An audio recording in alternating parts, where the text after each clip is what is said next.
अहिले सबैभन्दा धेरै जनचासोको विषय रहेको जुन सुर्खेतको पश्चिमको बड्डीचौरदेखि खम्बागाडे सडक खण्ड छ, त्यो सडक खण्डको बारेमा काम के कति पुग्यो, के कस्तो भइरहेछ भनेर आज हामीले चाहिँ बाब्यचौरमा रहेको वन डिभिजन कार्यालय र बाब्यचौरमा रहेको हाम्रो नगरपालिकासँग अथवा पञ्चपुरी नगरपालिकासँग केही वार्ता गरेको थियौँ अथवा केही छलफल गरेको थियौँ। उक्त छलफलमा मेन कुराहरू निस्केको कुराहरू के छ भनेपछि हाम्रो यो पश्चिमको जुन बड्डीचौरदेखि खम्बागाडे सडक खण्ड छ, उक्त सडक खण्ड चाहिँ यहाँभन्दा अगाडिको काम चाहिँ वन डिभिजन कार्यालयले गर्दाखेरि अथवा रुख कटानीको लागि रोकिएको थियो। अब त्यो रुख कटानीको लागि सम्पूर्ण डकुमेन्टहरू पुरा गरेर अस्ति यही भदौ 20 गते चाहिँ सम्पूर्ण डकुमेन्टहरू चाहिँ ठेकेदार पक्षले पाइसकेको कुरा हामीलाई चाहिँ नवीन विशीज्यूले चाहिँ बताउनु भएको छ, जुन चाहिँ ठेकेदारसँग सम्बन्धित व्यक्ति हुनुहुन्छ।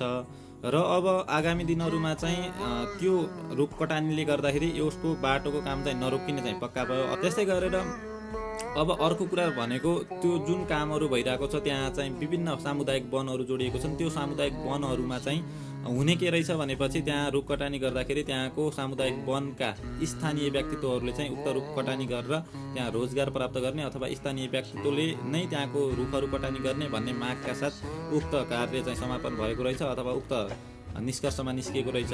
अब त्यहाँ मेन कुन सामुदायिक वनहरू छन् अथवा कुन सामुदायिक वनहरूले चाहिँ रोकेको थियो उक्त कार्य भन्ने कुरामा चाहिँ अथवा त्यो रोडलाई कुन सामुदायिक वनले टच गरेको छ भन्ने कुरा म तपाईँहरूलाई यहाँ केही पढेर सुनाउँछु, जुनमा चाहिँ कुन वनमा कति रुखहरू कटानी गर्नुपर्ने छ अथवा कुन सामुदायिक वनको कति रुखहरू कटानी गरेको खण्डमा चाहिँ उक्त सडक खण्डहरू चाहिँ पुरा हुनेछ भनेर भन्ने छ। अनि बाँकी यता जुन हाम्रो छ बाब्यचौरदेखि विद्यापुरसम्मको जुन माझी गाउँको सडक खण्ड छ, यसको विषयमा पनि म अन्तिममा भन्नेछु, एकदमै ध्यान दिएर हेर्नु होला।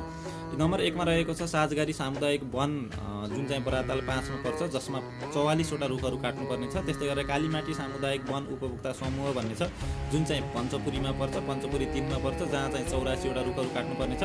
त्यस्तै गरेर महादेव सामुदायिक वन उपभोक्ता समूह भन्ने छ, जुन चाहिँ बरातालको 6 मा पर्छ र यबाट 73वटा रुखहरू काट्नुपर्ने छ। भनेपछि बुलबुले सामुदायिक वन उपभोक्ता समिति बरातालको 7 नम्बरमा पर्ने वनमा चाहिँ करिब 59वटा रुखहरू काट्नुपर्ने छ। त्यस्तै गरेर रिग्नेश्वती महिला सामुदायिक वन उपभोक्ता समिति, जुन चाहिँ बराताल 7 मा पर्छ, यहाँ चाहिँ 286वटा रुखहरू काट्नुपर्ने छ।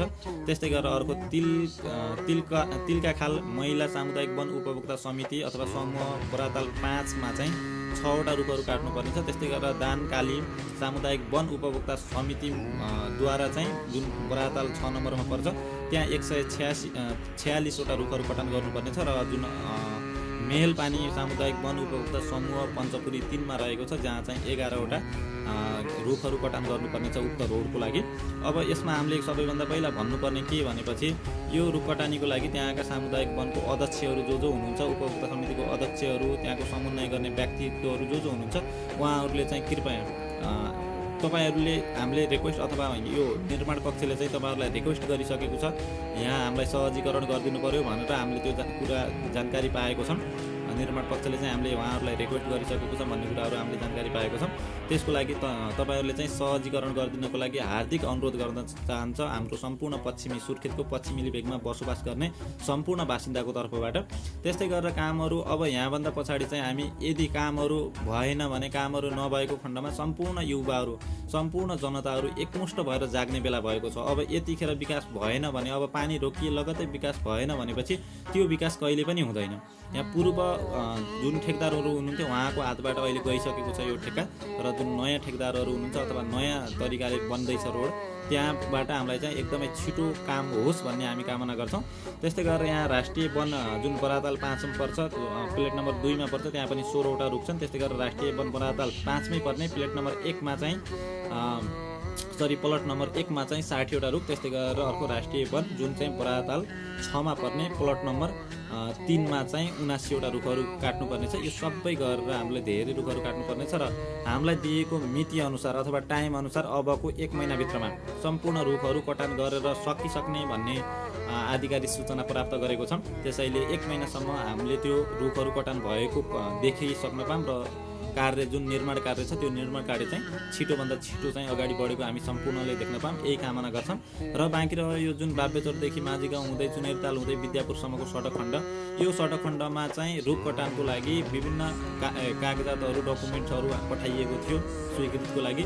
त्यो डकुमेन्ट्सहरू चाहिँ अहिले नभेटिएको अवस्था भएको हुनाले अथवा अहिले चाहिँ भेटिएको छैन कार्यालयमा अथवा सुर्खेत डिभिजन कार्यालयमा पनि भेटिएको छैन भन्ने भएको छ। यदि त्यस्तो नभेटिएको खण्डमा चाहिँ तपाईँहरूले फेरि डकुमेन्ट बनाएर हुन्छ कि अथवा त्यसलाई अलिकति राम्रोसँग खोज तलास गरेर हुन्छ कि कसरी हुन्छ छिटोभन्दा छिटो यहाँको पनि समस्या समाधान गरिदिनु होला। जनता एकदमै आक्रोशित छ।